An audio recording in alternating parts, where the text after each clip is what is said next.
Matin Sport.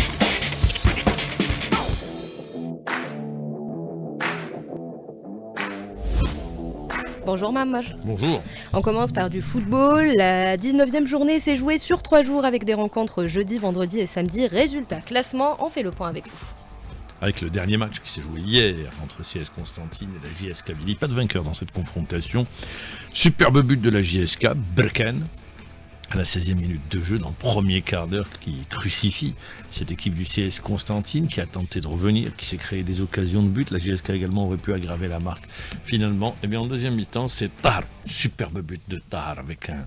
C'est parti de la droite sur la gauche avec un centre de Meddehi qui a renversé le jeu sur le côté gauche, remise sur Tahar qui, sans contrôle, a repris ce ballon qui a laissé le gardien de but tout simplement de la JSK, qui a mystifié ce gardien de but de la JS Kabylie avec ce but égalisateur, un but partout. Score final de cette confrontation. La JSK reste au pied du podium avec 30 points, soit 2 points de retard sur l'USMA d'Alger et 3 sur le Chabriadi de Belouizdad qui occupe la deuxième place et 10 points de retard sur le Mouloudia d'Alger qui occupe la première place. Si vous ne connaissez pas les résultats de la Ligue 1, je vais vous les rappeler. Je rappellerai que Renchla a battu la Sochlev 3-2. Biskra s'était imposé devant Magara 1-0.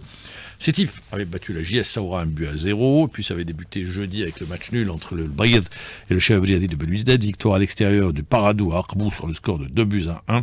L'USMA d'Alger a battu l'Espérance de Mostaganem 1-0 et le Mouloudia d'Oran s'est incliné une nouvelle fois, battu à domicile, cette fois-ci par le Mouloudia d'Alger sur le score de 2-0.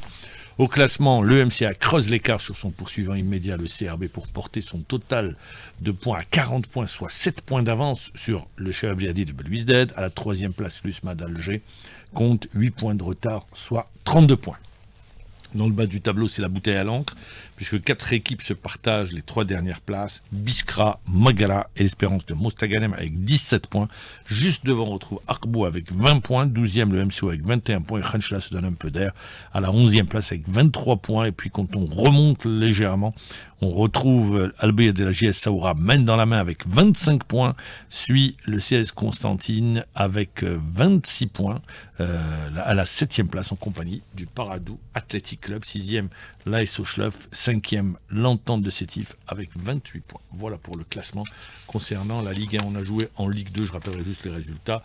Le Ben Aïknoun qui creuse l'écart, qui prend un point supplémentaire sur Kouba. 40 points pour Ben Aïknoun qui est revenu d'un nul de son déplacement à Mascara 0-0 alors que Kouba a été battu à Tiaret 2-0 pour le reste.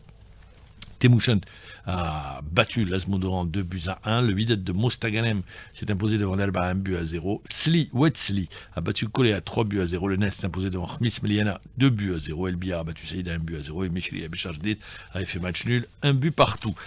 Le MOC de Constantine, dans le groupe Centre-Est, on retiendra la victoire de Ruisset en déplacement à Batna face au Mouloudia local 2-0. Le Harrach a battu Djidjel 3-2.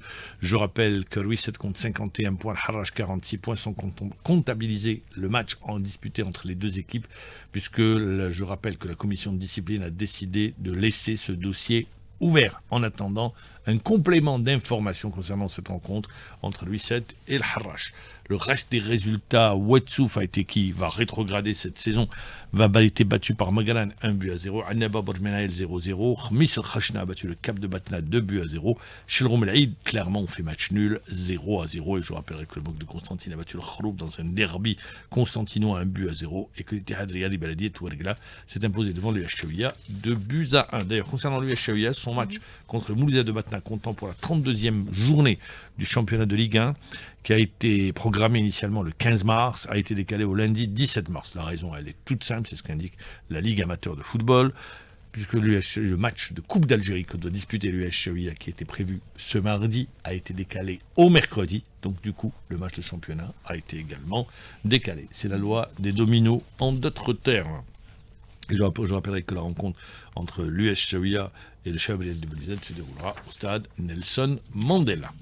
La Ligue 1, pour rappeler juste que Hadj Adlen, l'attaquant international, l'ex-attaquant ou l'ancien attaquant international de l'USMA d'Alger, a été nommé. Il y a un réaménagement au niveau de l'organigramme de l'USMA d'Alger. Hadj Adlen devient porte-parole du club. Il a été ça a été l'un des grands joueurs de l'USMA d'Alger, attaquant. Et puis après, il est devenu entraîneur adjoint. Il a été porte-parole. Il revient cette fois-ci entraîneur adjoint. Il revient comme porte-parole. Bon, il reste toujours dans le club, le giron du club, avec la nomination également, je rappelle, de l'ancien joueur qui est passé par le Cheikh Briadi de Belouizdad, Hamza Aïtou Amar, qui prend les responsabilités comme manager général de cette équipe de l'USMA d'Alger. D'ailleurs, l'USMA d'Alger, on en parle, confrontation toujours avec le foot, en Coupe de la Confédération de football pour le compte des quarts de finale.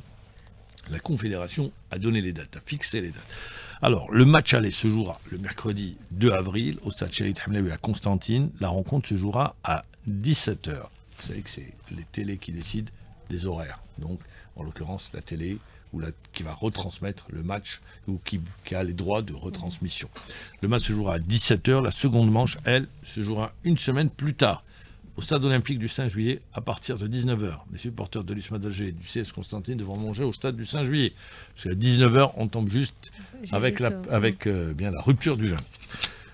Et le vainqueur de cette double confrontation sera opposé au vainqueur de l'autre quart de finale entre la SEC Mimosa et Berkane. On va parler justement, football féminin.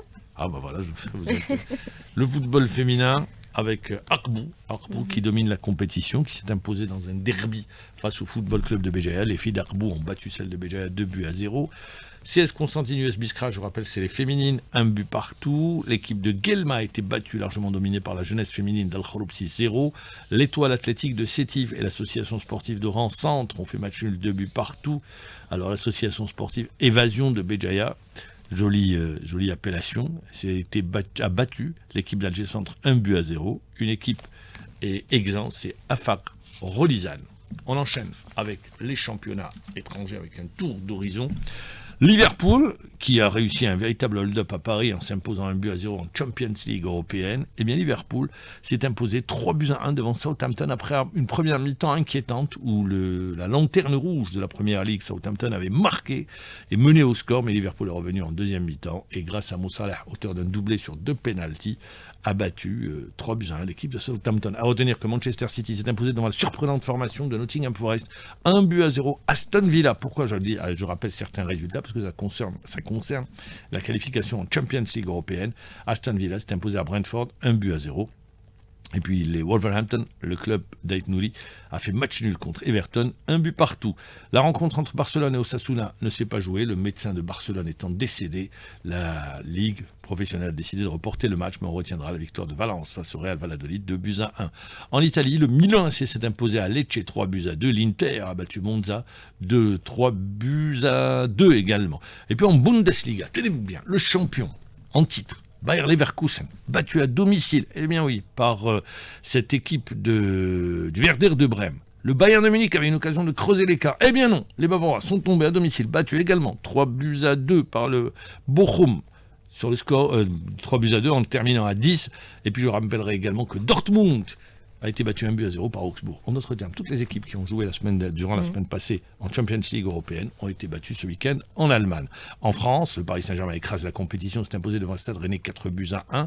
Marseille, dans le temps additionnel, a été battu par Lens 1-0. Et Lille s'est imposé devant Montpellier 1-0. Aujourd'hui, retenez bien, Manchester United, Arsenal, le match prévu à 17h30. Et puis Chelsea, Leicester à 15h en Liga. On retiendra que le Real jouera contre le Rayo Vallecano 16h15. De toute façon, il fait pas beau, c'est un temps à rester. Dès que vous terminez votre boulot, vous rentrez à la maison pour aller regarder les matchs et vous avez le Real Madrid face à Rayo Vallecano à 16h15. En Série A, Juve Atalanta, ça c'est un super match à 20h45. Et puis dans le championnat de France, on retiendra que Nice sera opposé à l'Olympique Lyonnais. Le match se jouera à 20h45 et Angers, vous avez Nice qui est le club où jouent des Algériens, 2 Algériens, Bouhanani également Boudaoui, alors qu'à Angers également, vous avez Abdelli qui évolue et El Mellali. Angers se déplacera au stade brestois. Juste un mot pour rappeler, dès son entrée en lice, il a été éliminé de la compétition à Indiana Wells. Je parle de qui? De tennis et de Djokovic. Merci à vous, Mahmoud Jeboul, c'était l'essentiel de l'actualité.